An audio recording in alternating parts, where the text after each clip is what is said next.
Ever find yourself chasing that feeling of peace, like it's some elusive butterfly? Oh, absolutely. That search for inner peace. It's universal, isn't it? Totally. And we often hear it linked with Buddhist enlightenment, almost like it's the end goal. Yeah, that's a common misconception, isn't it? This idea of enlightenment being some distant mountaintop experience. Right, like you gotta be meditating in a cave for a decade to even get a whiff of it. Exactly. But these texts we're diving into today, they paint a different picture. Oh, really? So tell me, what is this enlightenment thing all about then? Besides monks and mountains, I mean. Well, in Buddhism, it's often referred to as Bodhi, which essentially means to awaken. To awaken. Okay, I like the sound of that already. It's about waking up to the true nature of reality and ourselves. Okay, and what does that even look like, this true nature of everything? In a nutshell, it's about recognizing that suffering is a part of life, but it doesn't have to control us. That there's a way to experience joy and freedom even amidst the chaos. Clarity and joy. Now that's a combo I can get behind. But you mentioned suffering, and looking at these Buddhist texts, the Four Noble Truths are kind of front and center, right? Absolutely, they're the foundation of Buddhist thought. And they don't exactly sugarcoat things, do they? No, not really. But think of it like this. You go to the doctor, feeling lousy, right? Ugh, yeah. Can't say I enjoy that experience. Well, the first noble truth is like the doctor saying, yep, something's off. It's acknowledging that suffering, or dukkha as it's called in Pali, is a real thing. Okay, so it's acknowledging that life throws curveballs. We get sick, we lose people we love, those big things. Exactly, those big life things, for sure. But it goes beyond that. The texts also talk about the everyday stuff, like the frustrations and anxieties as forms of dukkha. So like when you spill coffee on your favorite shirt first thing in the morning. Exactly, or when your phone dies, right as you're about to snag those concert tickets online. Oh man, the worst. That feeling of, ugh, this is not how it's supposed to be. So the first truth is basically saying, yep, life can be a pain sometimes. But what about the why? Why are we like this, always wanting things to be different? Great question. That's where the second noble truth comes in. It dives into the root cause of all this dissatisfaction. Okay, lay it on me. What's the culprit behind our daily dose of Ugh. In a word, it's attachment. The second truth says that it's our clinging to things staying the same, to our desires always being met, that leads to suffering. clinging? So it's not necessarily wrong to want things. It's more about how tightly we hold on to those wants. Exactly. It's the holding on too tight that creates the problem. We get attached to our possessions, our ideas about how things should be, even to our own emotions. Which, now that I think about it, explains a lot of relationship drama, right? Clinging to the past instead of moving on. Precisely. That clinging keeps us stuck. But here's the good news. The third noble truth tells us liberation from suffering is actually possible. Okay, now that sounds a little too good to be true. How do we even begin to untangle ourselves from all that clinging? Well, that's where the fourth noble truth comes in the Eightfold Path. The Eightfold Path, it's like that term gets thrown around a lot, but what is it really? Some ancient self-help guide. You could say that. It's a set of guidelines for living that helps us cultivate wisdom, ethical conduct, and mental discipline. It's not about magically erasing suffering, but rather changing our relationship to it. Okay, so less of a magic wand, more of a dot compass, helping us navigate life's ups and downs in a way that leads to more peace. Exactly. And one of the cool things about the Eightfold Path is that it's not just some lofty philosophy.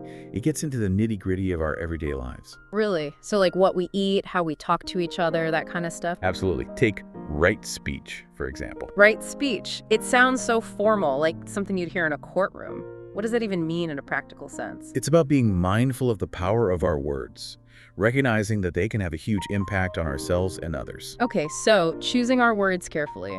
Yes. But it's not just about being polite. It's about speaking truthfully, kindly, and helpfully. Avoiding gossip, harsh language, or saying things we don't really mean. Wow, that's actually a really high bar when you think about it.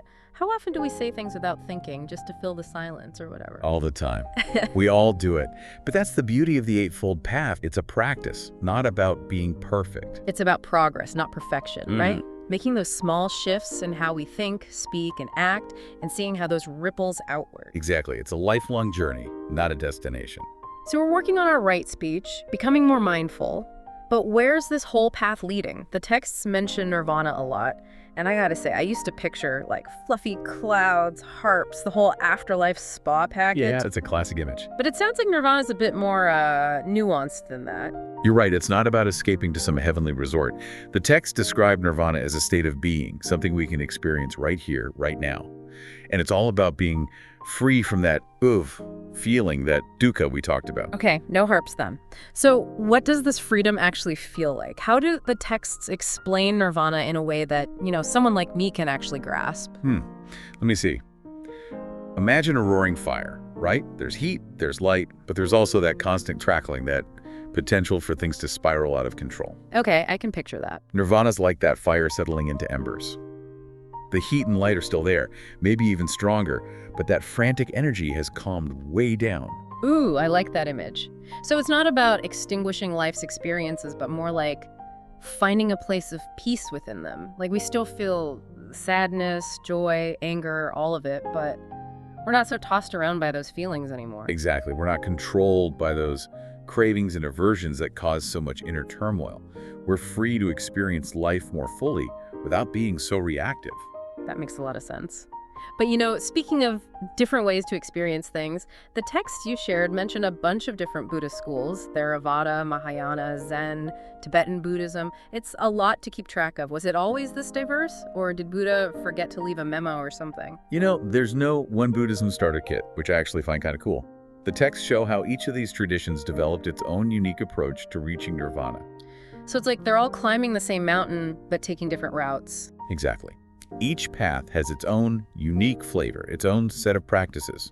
For example, Theravada Buddhism really emphasizes meditation and monastic life, like a deep, immersive retreat. Makes sense. Get away from the distractions, really focus on the practice. Right, and they've got centuries of wisdom to share on meditation and mindfulness. And then you've got Mahayana Buddhism, which emphasizes the bodhisattva path. Bodhisattva path. Refresh my memory on that one. A bodhisattva is someone who delays their own full enlightenment in order to help other beings achieve it. Wow, that's incredibly compassionate, putting others before yourself on that level. Exactly. It's a path of deep compassion and service. And then there's Zen Buddhism, which is all about those sudden flashes of insight, those aha moments. Zen. Yeah, it always seems very in the moment, very present focused. Totally. Zen masters are all about shaking things up, breaking through those rigid thought patterns that keep us stuck. They use all sorts of methods like riddles and koans to jolt us out of our usual way of seeing things. Sounds like it could be a wild ride. Okay, and then there's Tibetan Buddhism. Lots of colorful rituals and visualizations, right? Definitely seems like the most visually stunning route up the mountain. For sure. Tibetan Buddhism is a feast for the senses. But remember, underneath all those differences, each tradition shares that same core goal: freeing ourselves from ignorance and clinging. They're just offering different techniques and practices to help us get there. Which is actually pretty awesome. It's like you get to choose the path that resonates with you, that speaks to your own personal journey. It's not a one-size-fits-all kind of deal. Exactly. And that's one of the things that makes Buddhism so relevant even today. Thousands of years later, it gives us a framework for understanding the human condition, but it also invites personal exploration. It's a living tradition that continues to evolve. I love that. So no dogma, no rigid rules, just a lot of wisdom and practices to help us quiet the inner storm and hopefully live a more fulfilling life.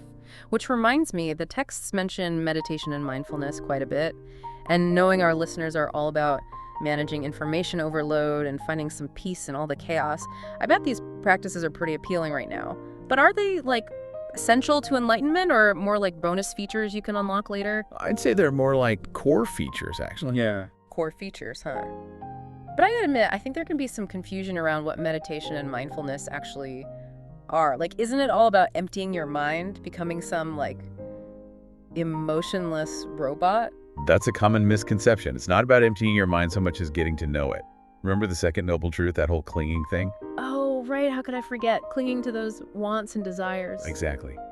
Meditation helps us see those patterns of craving and aversion that create so much suffering. It's like holding up a mirror to our own minds. So less about stopping our thoughts, more about changing how we relate to them. You got it. And mindfulness, that's like taking that meditation muscle we're building and bringing it into everyday life. Noticing when you're hooked by a thought or when you're feeling tension in your body, but without judging yourself for it, just observing. Easier said than done, right?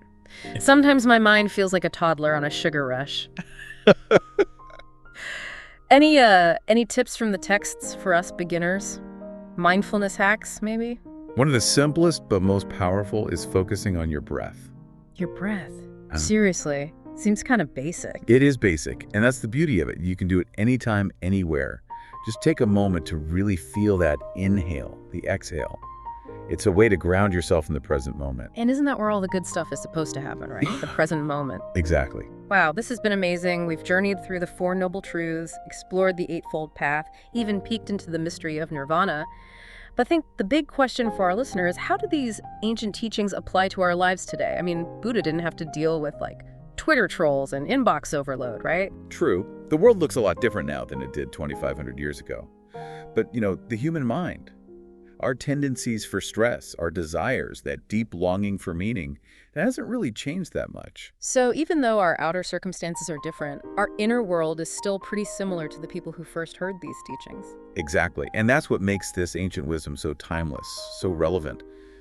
The tools Buddhism offers, mindfulness, compassion, understanding how our minds work, they're even more valuable in our fast-paced, hyper-connected world. It's like we got an upgrade to the world but forgot to update the user manual. Good thing Buddha left us some pretty good notes. Right. There's so much wisdom to unpack here. Totally agree. If there's one thing I hope you take away from this deep dive, it's that Buddhist enlightenment. It's not some exclusive club for monks or mystics. It's a path available to all of us right here, right now. And who knows, maybe by exploring these teachings, experimenting with these practices, you'll find your own way to experience a little more peace, a little more joy, and a lot less of that feeling in your daily life. That's a goal worth striving for. Couldn't have said it better myself. And for our listener who's clearly on a quest for knowledge and self-discovery, I have a little challenge for you. Don't let this deep dive be a one-time thing. Pick one practice, even just that breath awareness we talked about, and try it out for a week. See what you notice. You might be surprised by what you uncover within yourself. I think you will. Thanks for joining us on this incredible journey into Buddhist enlightenment. Until next time, keep exploring, keep learning, and keep diving deep.